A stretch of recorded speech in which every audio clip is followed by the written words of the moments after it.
Hi hello ಎಲ್ರಿಗೂ ನಮಸ್ಕಾರ. Welcome back to Ashwini YouTube channel. ನಮ್ಮೂರಿನಲ್ಲಿ ಪ್ರತಿ ವರ್ಷ ಭಕ್ತಿ ಭಾವದಿಂದ ಮತ್ತು ಸಂಭ್ರಮದಿಂದ ಲಕ್ಷ್ಮೀ ದೇವಿ ಜಾತ್ರೆಯನ್ನು ನಾವು ಆಚರಿಸ್ತೀವಿ. ಲಕ್ಷ್ಮೀ ದೇವಿಯ ನಿಮಗೆಲ್ಲ ಗೊತ್ತಿರೋ ಹಾಗೆ ಸಂಪತ್ತು, ಶಾಂತಿ, ಸಮೃದ್ಧಿ ಮತ್ತು ಸೌಭಾಗ್ಯದ ದೇವತೆ ಅಂತ ಹೇಳಿ ಪೂಜಿಸ್ತಾರೆ.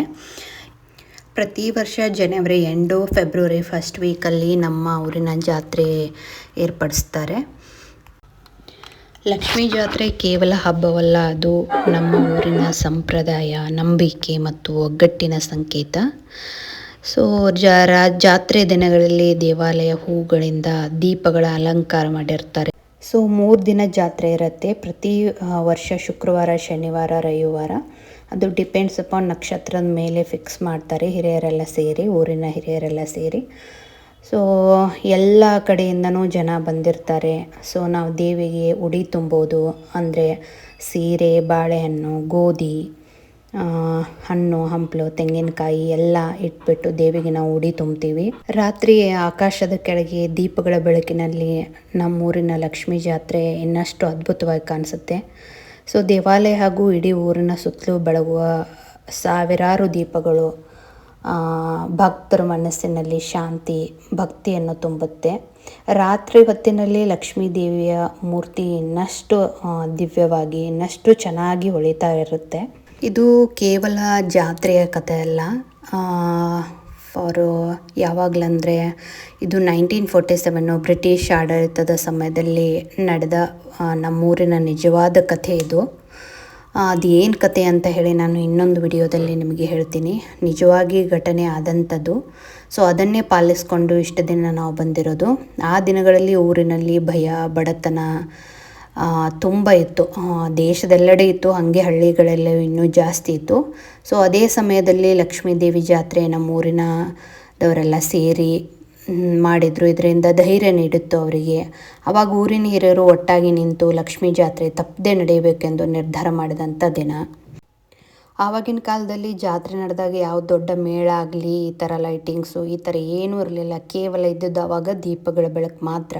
ಸೊ ಅದಕ್ಕೆ ರಾತ್ರಿ ಹೊತ್ತು ನಡೆದಿದ್ದ ಜಾತ್ರೆನ ಇವತ್ತಿನವರೆಗೂ ಅದೇ ರೀತಿ ಪಾಲಿಸ್ಕೊಂಡು ಬಂದಿದ್ದಾರೆ. ದೀಪದ ಬೆಳಕಿನಲ್ಲಿನೇ ಲಕ್ಷ್ಮೀ ದೇವಿನ ಆಡಿಸ್ತಾರೆ, ಕುಣಿಸ್ತಾರೆ, ಅವಳಿಗೆ ಮೆರವಣಿಗೆ ಮಾಡ್ತಾರೆ. ಪ್ರತಿ ಬೀದಿನಲ್ಲೂ ಅವಳದು ನಮ್ಮ ಕಡೆ ಊರಿನಲ್ಲಿ ಚಾಂಗಬಲು ಅಂತ ಜಯಕಾರ ಹಾಕ್ಕೊತ ಎಲ್ಲರ ಮನೆಗೆ ಹೋಗಿ ಉಡಿ ತುಂಬಿಸ್ತಾರೆ. ಅಂದರೆ ಮಾಣದ ಮನೆಗಳಿಗೆ ಮಾತ್ರ ಹೋಗಿ ಉಡಿ ತುಂಬಿಸ್ಕೊಂಡು ಬರ್ತಾಳೆ ಅವಳು.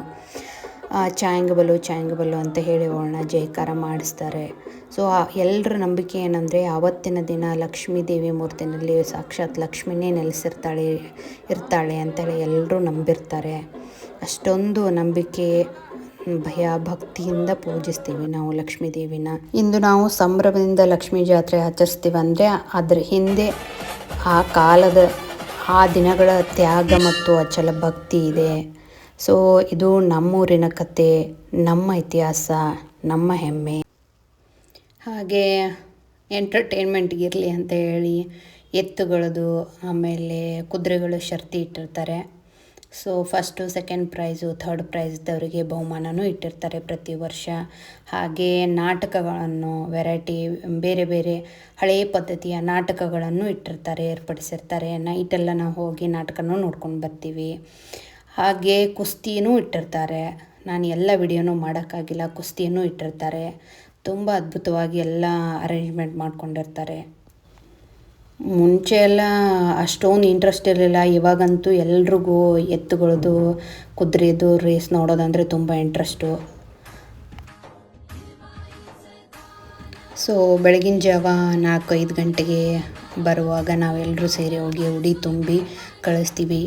ಊರಿನ ಮಧ್ಯದಲ್ಲಿ ಚಪ್ರ ಹಾಕಿರ್ತಾರೆ, ಅಲ್ಲಿ ಹೋಗಿ ಅವಳನ್ನು ಇಟ್ಟು ಪೂಜಿಸ್ತಾರೆ. ಸೊ ಜಾತ್ರೆ ಸ್ಟಾರ್ಟ್ ಆಗೋಕ್ಕಿಂತ ಮುಂಚೆ 8 ದಿನ ಊರಿನಲ್ಲಿ ಪಲ್ಲಕ್ಕಿ ತಿರುಗುತ್ತೆ.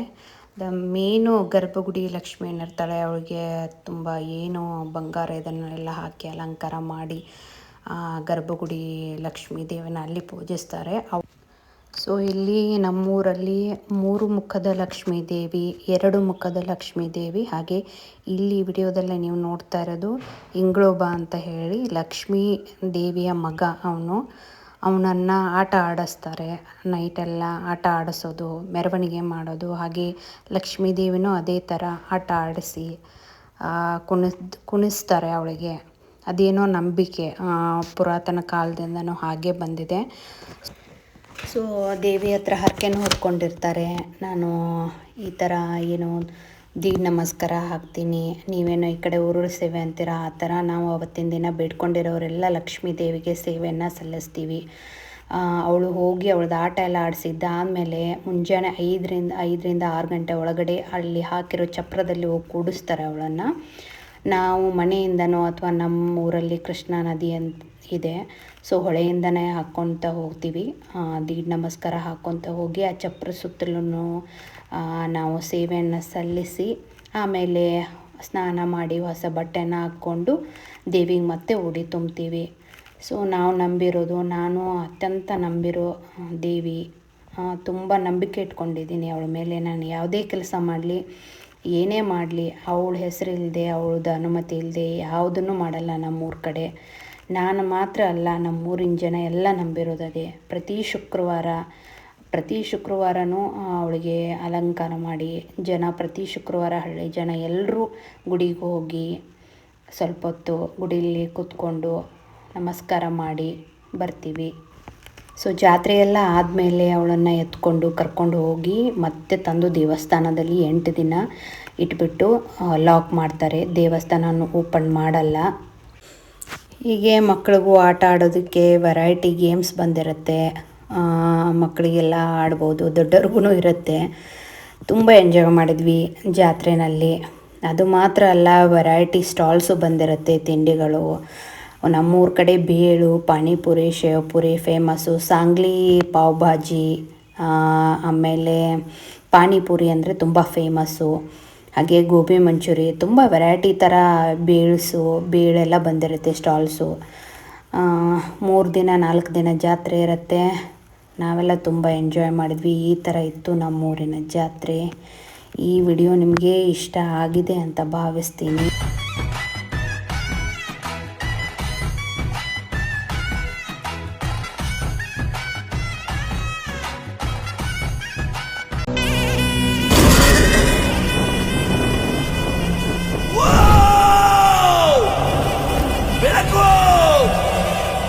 ಬೆಳಕಲ್ಲಿ ಕಣ್ಣ ಮುಂದೆ ಇರುವುದೆಲ್ಲ ಕಾಣ್ತದೆ, ಆದರೆ ಇದು ಬೆಳಕಲ್ಲ, ದರ್ಶನ.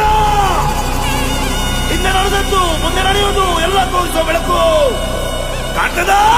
आई तुझ्या गचरणी आभाळ धरणी येऊन विसावले, देवादिकांचे संकट जाई ग हरुणी तुझ्याच कृपेमुळे. नाद झंकार तू सारा संसार तू, नाद झंकार तू सारा संसार तू. तुझ्या पायाशी आम्हा राहू दे आई जगदंबे, आई जगदंबे, आई जगदंबे, आई जगदंबे.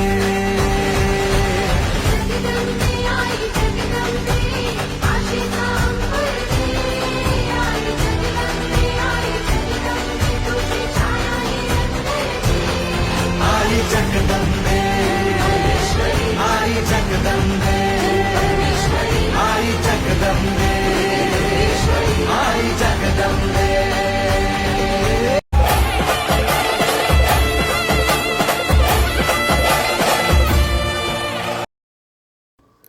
ಸೊ ನಮ್ಮೂರಿನ ಜಾತ್ರೆ ಕಥೆಯನ್ನು ನೆಕ್ಸ್ಟ್ ವಿಡಿಯೋದಲ್ಲೇ ನಿಮಗೆಲ್ಲ ತಿಳಿಸ್ಕೊಡ್ತೀನಿ. ಸೊ ನನ್ನ ಈ ಎಲ್ಲ ವಿಡಿಯೋಗಳು ನಿಮಗೆ ಇಷ್ಟ ಆದಲ್ಲಿ ಪ್ಲೀಸ್ ಲೈಕ್ ಮಾಡಿ, ಶೇರ್ ಮಾಡಿ, ಸಬ್ಸ್ಕ್ರೈಬ್ ಮಾಡಿ. See you soon. Thank you.